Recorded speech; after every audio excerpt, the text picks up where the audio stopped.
Welcome to Sinister Heroes. I'm your host, Danny Iniquitous. Thank you for tuning in. If you're new to the channel, this is a channel about Dungeons and Dragons. We try and take a darker tone with everything we do. If you like that kind of an idea, please like, share, and subscribe. Please keep commenting.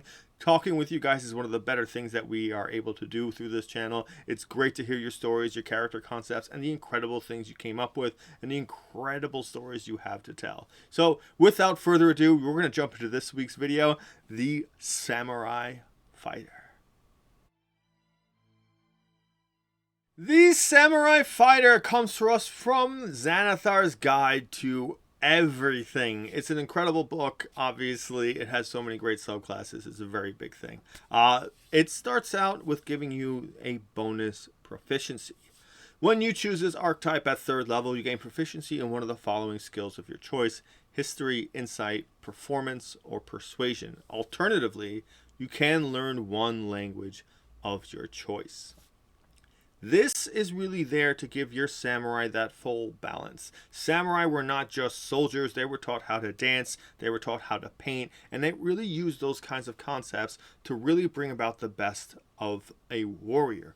To bring calm to the spirit, they learned how to dance elegant waltzes and things like that because it taught them control and to slow down their movements and make their movements very purposeful. They used painting and things like that to help draw out their imagery and thought process and make their body smooth with motions that kind of swish left and right and things like that. The concepts that were used very often in theory behind swordplay. This is to make your character worth more than just run up and slash, which inevitably we're all going to do. But there's a downtime. And being a samurai, that downtime should be important because you're trained your body all day. It's time to train your mind or your spirit or your soul. And that's very crucial to what a samurai was kind of in history. If I'm wrong about that, I am terribly sorry.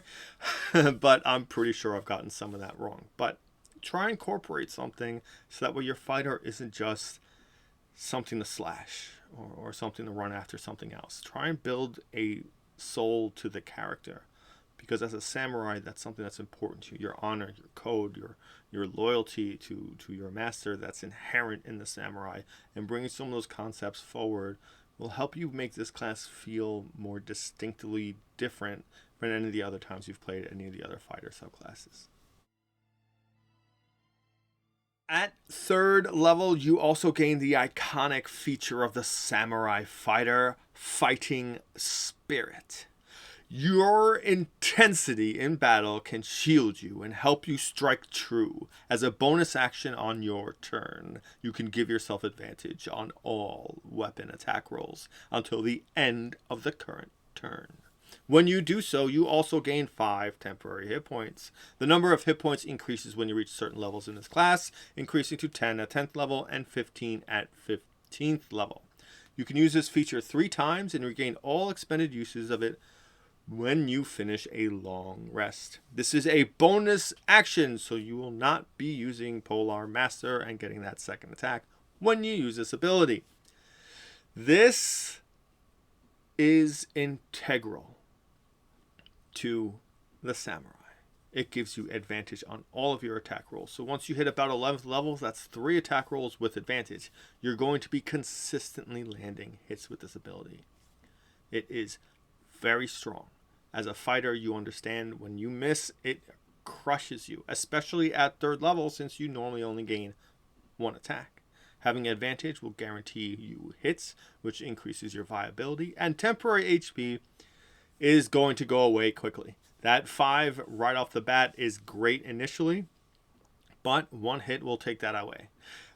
At 10th level, 10 HP isn't really that much, and neither is at 15, but you take this as damage mitigation, not just as temporary HP, and it becomes more valuable. It's 5 HP off the damage you took. So instead of taking 10, you took 5, which is significantly more reasonable to deal with.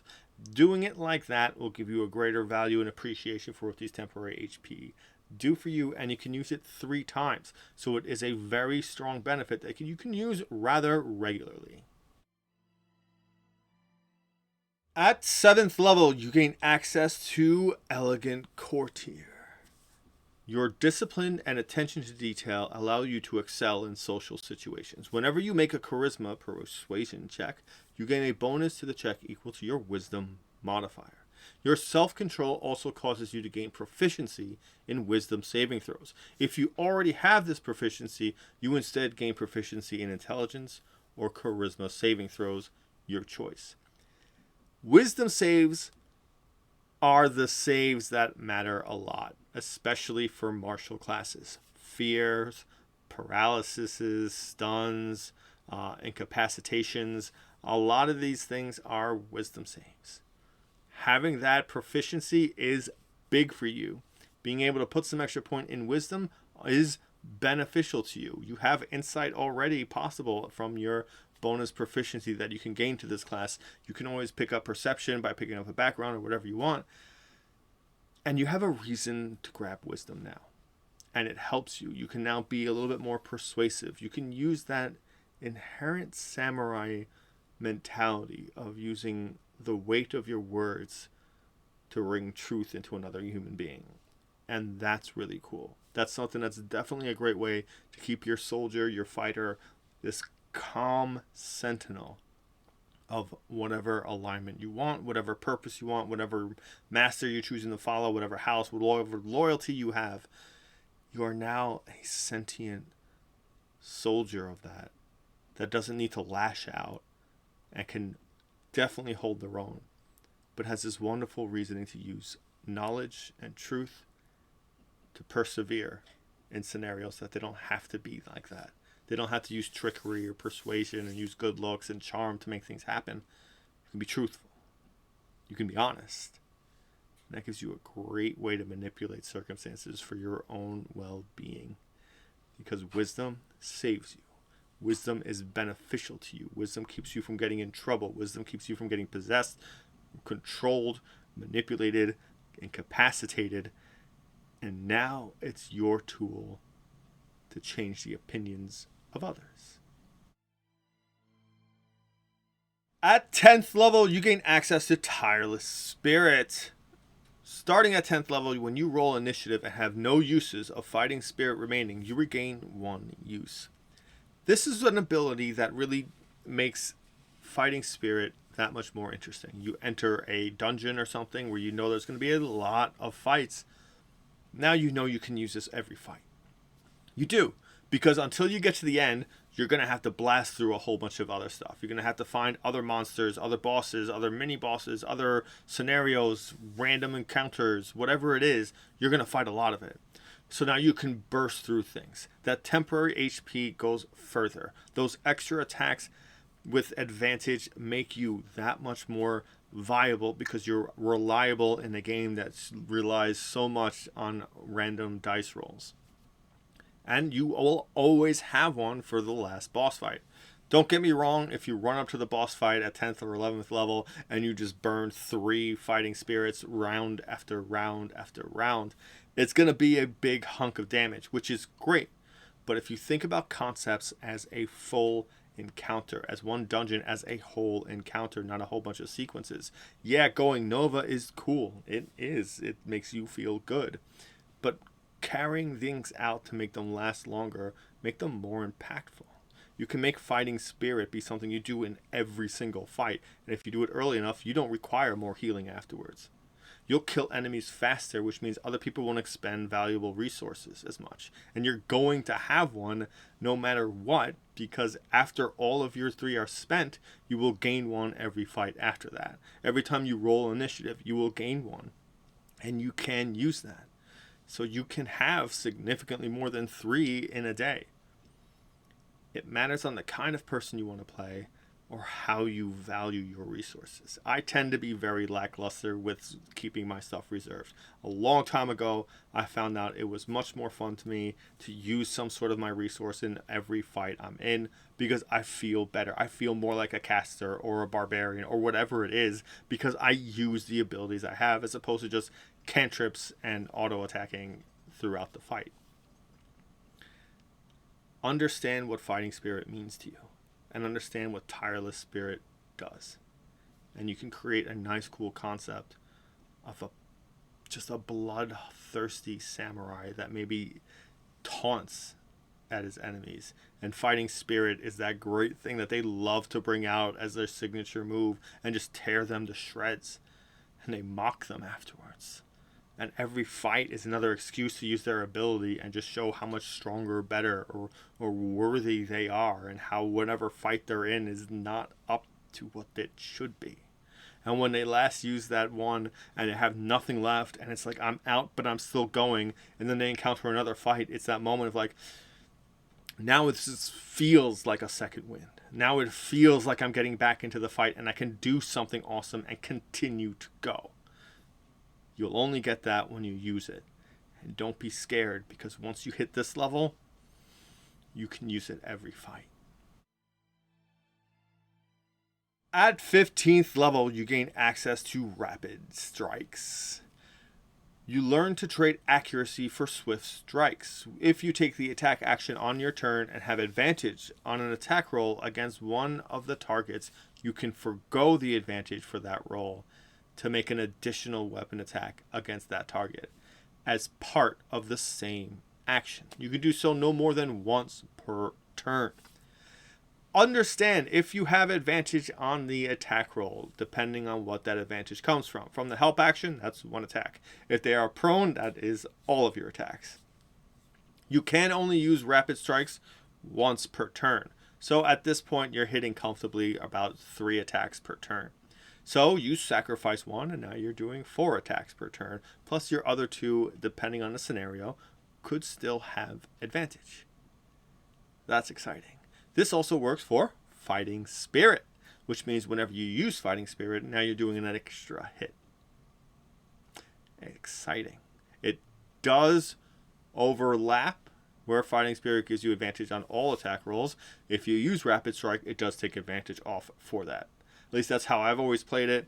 If you play it differently, more power to you. Enjoy how you play it. Rapid Strike, you should realistically be doing constantly, because it's basically moving that advantage as 2 separate rolls into 2 separate attacks. That's really all it is. And you're better off doing that because, yeah, you're not exactly crit fishing, but you are attacking more. So if both of those rolls hit, you've done more than you would have done had you just hit with advantage and not crit, because you would have just hit once as opposed to hitting twice. It's viable. It's absolutely useful. There was never a scenario where you have this and multiple attacks that you shouldn't take it. It's completely useful. It's a very powerful boon, because now you almost always get an opportunity to have 4 attacks at 15th level, and then I believe it's 18th level where you'll be able to get 5 attacks constantly whenever you have advantage. So those prones, those restrained conditions, those blindness, those fairy fires, seeing through darkness, all those things, those are things you crave. The final samurai ability is Strength Before Death. Starting at 18th level, your fighting spirit can delay the grasp of death. If you take damage that reduces you to 0 hit points, you can still use your reaction to delay falling unconscious. And you can immediately take an extra turn. While you have 0 hit points during that extra turn, taking damage causes death saving throw failures as normal, and 3 death saving throw failures can still kill you. When the extra turn ends, you fall unconscious if you still have 0 hit points. Once you use this feature, you can't use it again until you finish a long rest. This is an ability that is, I have to kill the big bad right now. There's nothing left. This is the last thing in the chamber. Let's go, and just lay it out on the table and just give it everything you have. It is awesome. This is an incredible ability because it can be so thematic. Say you're losing a fight and it's not the big bad and other people are trying to escape. This will make you that threat that prevents the enemy from chasing your friends. If you're going to go down fighting, this is one hell of a way to go down fighting. Maybe your sacrifice is meaningful for something. At 18th level, I'm pretty sure you're trying to hold on to your character for dear life. But sometimes things are more important than one character. This is dynamic. This can also be kind of cheap because you can just use that, die. Maybe you took that reaction from taking an opportunity attack so someone else can get away. And then you use this and you drink a potion and just run as fast as you can and get away. Can you be sneaky with this? Absolutely. Can you do dynamic things to get yourself out of dangerous scenarios? Yeah. I mean, what if you can turn invisible? What if you can do things like that? Or you have a magic item you can do something like a spell storing ring and you have something like that. Yeah, it changes the battlefield and it broadens your viability and what you can do with this ability. Strength before death can give you an incredible amount of attacks because you can use Fighting Spirit, drop to 0 HP, and use Fighting Spirit again and go as hard as you possibly can because it's a new turn. Anything that's limited to one turn has been completed. And now the new turn opens all those gateways up again. This is something that's very important. At this level, you have to weigh what you can do and know this ability forwards and backwards. You have to know what your DM is going to allow you to do, and that's what's going to make this incredibly strong. That's what's going to make you so dynamic with this ability. Because yeah, it's cool. Do Fighting Spirit, walk into a trap that's going to kill you, and then come back in Fighting Spirit and just take everything down. Yeah, that's cool. But that's not the only thing you can do. It's a very big part of it, but you will still go down after that. And you're unconscious. If you get hit and you take a death saving throw failure, what if you roll low? What if you fall with 1 and someone walks over and hits you? That's a critical. You are dead.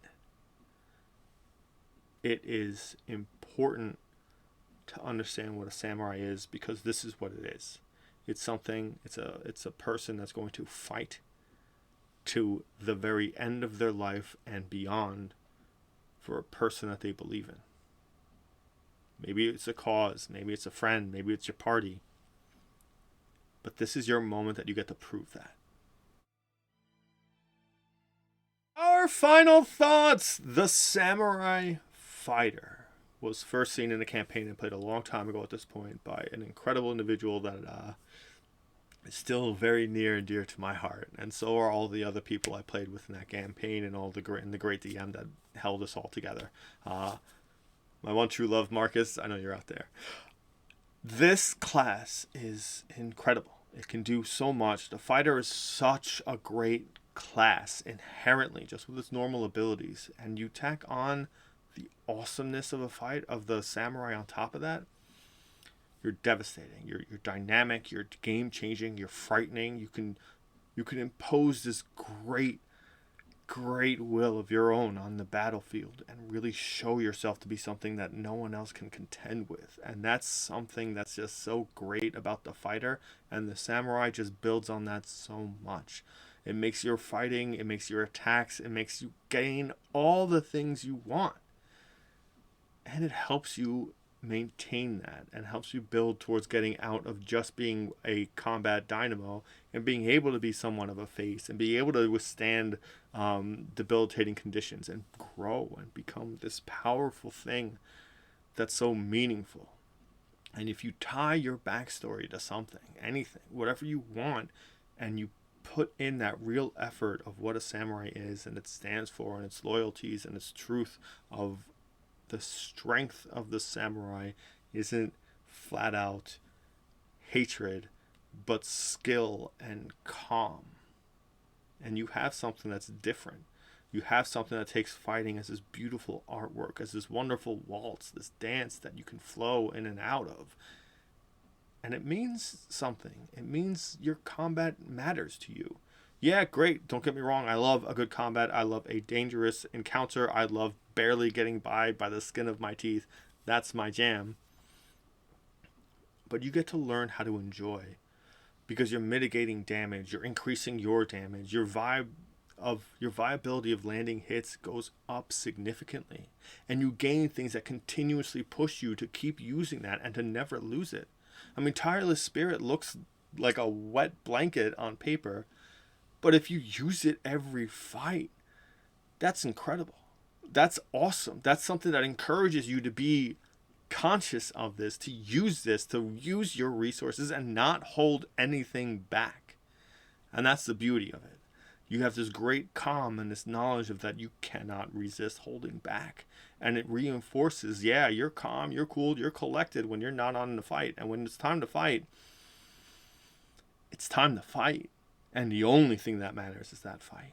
And I love that theory. You can be anything with that. It's cool, it's dynamic, it's enticing, and it changes the way you normally see a fighter as just something that just goes in there and attacks.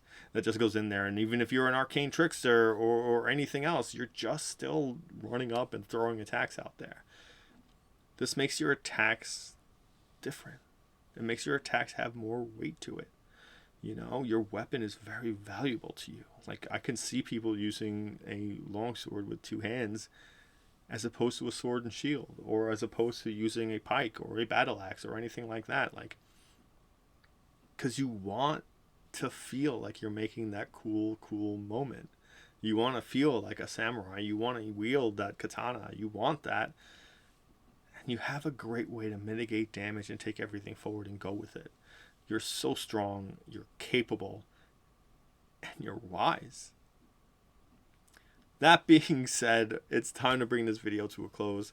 Thank you so much if you made it this far. Please like, share, and subscribe. It's incredible to be able to talk to you guys, share content, share your opinions, and learn so much about what you guys value in your characters and how you like to see them and build them. It is awesome. Please continue to keep commenting. And above all, thank you for giving a spooky kid a chance.